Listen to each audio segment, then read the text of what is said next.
There's been so much discrimination against Christians now and so much hostility. Ask Israel Folau, obviously. And that's one reason that the Prime Minister, Scott Morrison, says he wants to bring in some form of protection from anti-religious discrimination. Now, I'm not personally keen on that, but here he is promising that to 21,000 evangelical Christians at the Hillsong Church just today. A lot of talk about our freedoms as Christians in this country, and they should be protected. Australia is a free country. There's nothing more fundamental than the freedom of belief, whatever that belief might be. Whether you have one or you don't. It might be a different religion, it might be a different faith, but the freedom to believe is so important. And that needs to be nourished and it needs to be protected. Now, there is one Australian Christian who perhaps could use some of that protection right now, Margaret Court.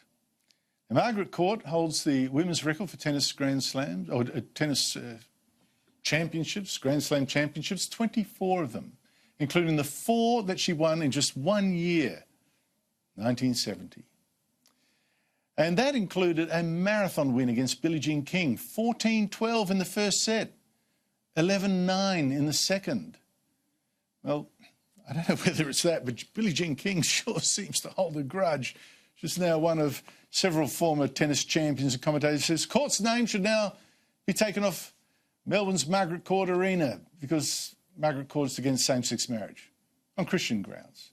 And now King is attacking plans next year to celebrate the 50th anniversary of Court's remarkable 4 Grand Slam wins in a year, saying, oh, that was no big deal. Well, Margaret Court is actually now a senior pastor at a Pentecostal Victory Life Centre in Perth, and she joins me now. Margaret Court, it's lovely to catch up with you yet again. Why is Billie Jean King so upset with you? Well, Andrew, I think, it was interesting yesterday to look at the front page of the paper and get a blast from the past. And I think it's been going on for some time, a lot of it because of my Christian beliefs and things that I have said about the Bible, and I think the gay marriage and that when we were standing for family. And I think, she looks back and she says a lot of things about me in those early days. And in those very early days, Billie Jean didn't come down to Australia when I was playing here.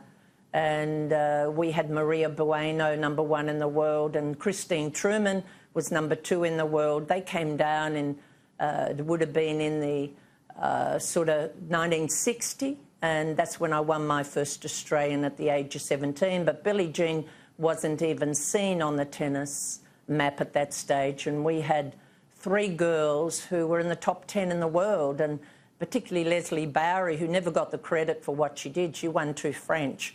So there was a lot of players, but they keep saying there's no players down here in those times, in those early years. So really, I shouldn't be granted 24 of the Grand Slams and having been a record. And I think, the other thing she's saying at the moment is Rod Laver's celebrating his 50th anniversary of the year in 1969 when he won the Grand Slam, and I won it in 1970. So I think next year is a year that is a celebration for me, and I don't think they want me to have that celebration.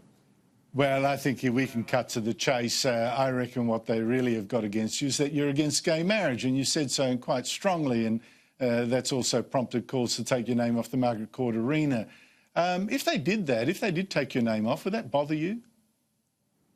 Well, Andrew, I pray for them. I really do. I have no hurt against them.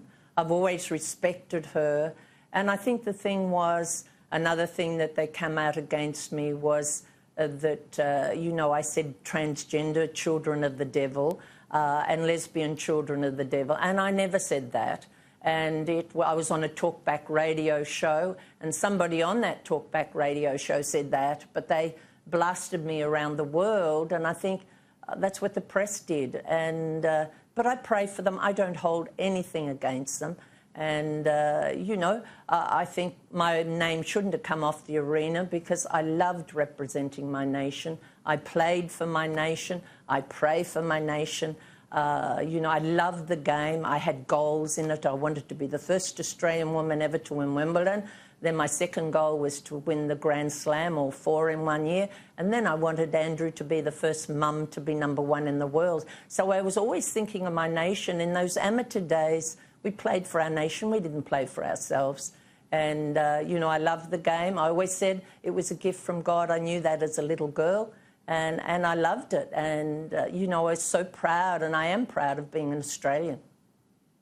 You're also obviously a very great champion, whatever they're trying to now suggest. But Margaret, you have been very tough on gay marriage. Now, I have a very close relative. I don't want to identify, although she's identified herself, but I don't think it's fair. But she's in a gay marriage, and it's lasted years now. She seems very happy.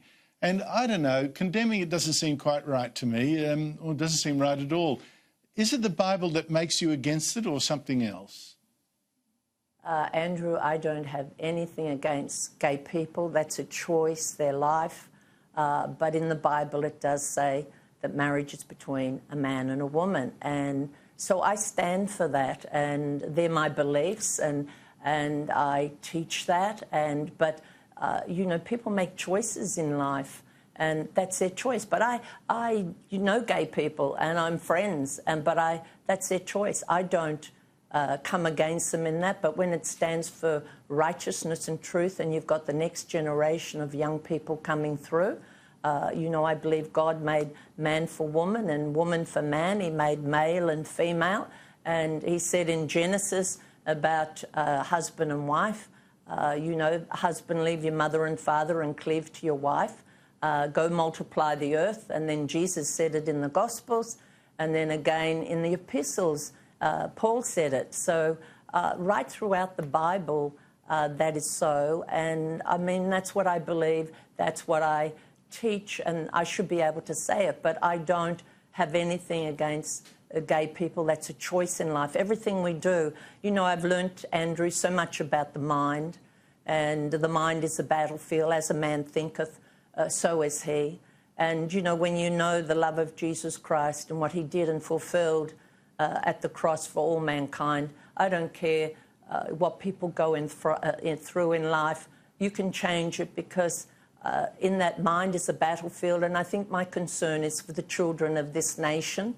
And we look what's going into schools, and I think it's very little.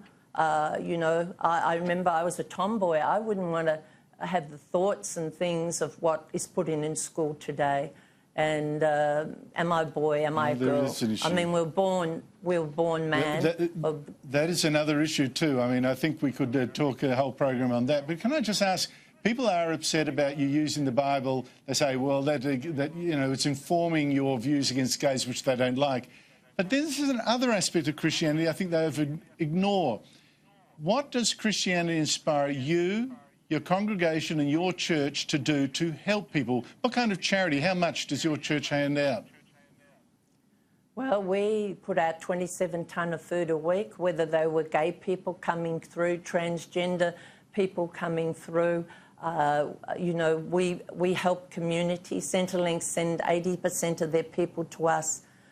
Gay people come in, transgender come in. We help them. We don't point the finger at them and put them down. We love people, help people. People come into healing services. We're there to help young people to overcoming depression. Everything we do is centred around the love of Jesus Christ. And that's what we do, and it's around the Bible. And I don't point the finger at that, but I do say what the Word of God says.